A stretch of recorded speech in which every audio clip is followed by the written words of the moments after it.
Sadhguru, I wanted to know that when we are silent, still we feel that mind chattery, which always bothers us, and our thought always shifts back to past and future imaginations, which will not be any of output.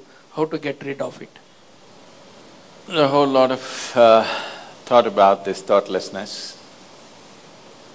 Thoughtlessness, no mind, these kinds of terms have been propagated all over the place, and these terms have been badly misunderstood and made into all kinds of things, and people are striving how to stop my mind. It took millions of years of evolution to get a mind of this kind of capability, isn't it?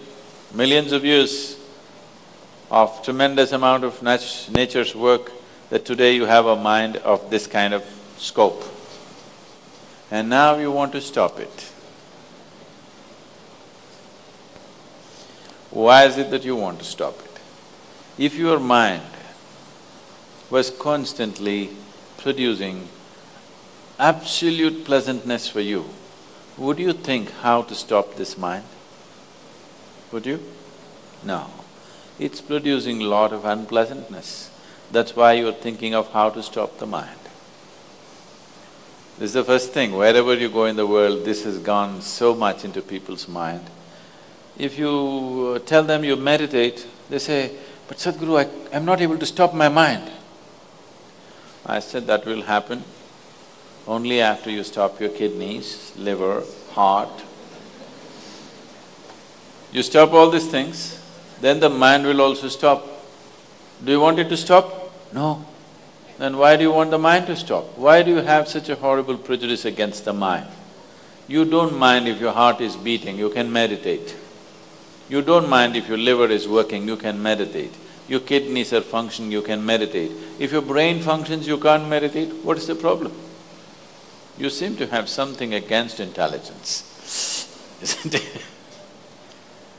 This is the conspiracy of the stupid against human intelligence, that to meditate means your brain must be frozen. No. You don't have to freeze your brain. We were looking at this yesterday itself. We will initiate you into Shambhavi. It's a simple process. There are many ways to do it. This is one simple way. But it's a powerful process. If you sit here, you will see your body is here, your mind is somewhere, who you are is somewhere else. Once there is a space between you and the mind, then what the mind is not doing, what the mind is doing is not even an issue. It is like you're stuck in the traffic jam. You're struggling through the traffic. That's one experience. Suppose you're either standing on Chamundi Hill or you're floating in a hot air balloon and look down at all the traffic. Very peacefully, traffic. Why? There's a distance, isn't it? When you're in it, traffic is a different experience. From really high up there, sitting in a hot air balloon, you look down, you can't even hear the sounds. Looks wonderful, traffic, isn't it? Yes or no? Because there's a distance. So once there's a distance between you and your mind's activity, mind is not a problem. Mind is a miracle, it is not a problem. And anyway, if thoughts are going continuously, if you're having a mental diarrhea, obviously you ate some bad food, isn't it? Yes. If you're having a physical diarrhea, you ate some bad food, isn't it?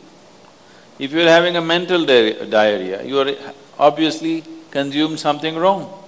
What this wrong thing could be is, the moment you identify yourself with something that you're not, then you're finished. Your mind is a continuous runs. There is no other way. Do what you want, try as hard as you want, it is not going to stop.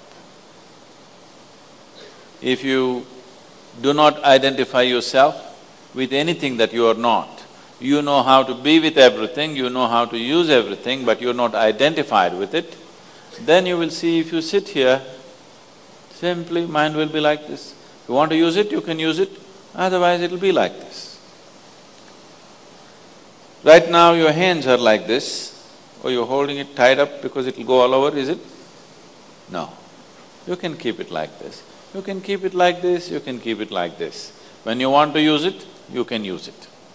So it's a useful instrument. Suppose your hands become like this. You know, some people have become like this. Yes or no? If it becomes like this, you will become ridiculous, isn't it? If it happens to your mind, also you're equally ridiculous. It is just that you are living in the comfort that nobody else can see it. But people can see it. They watch you closely enough, they can see it, isn't it? And whether they can see it or not, that's not the point. The point is, the most important faculty of your life is out of control. Doesn't matter whether they can see it or not, that's not the issue. The issue is, the most important faculty in your life is out of control, doing its own rubbish all the time, not doing what you want it to do. So, if you have to be freed from this ailment, you should stop eating bad food. Wrong food or bad food means you're identifying yourself with things that you're not. If you sit here, if you're not identified with this and with this, then you will see everything is just fine. Then your mind will do what you want it to do. Otherwise, it will simply hang there, and that's how it should be. Mind should not be telling its own stories all the time. It should tell the story that you want it to tell, isn't it?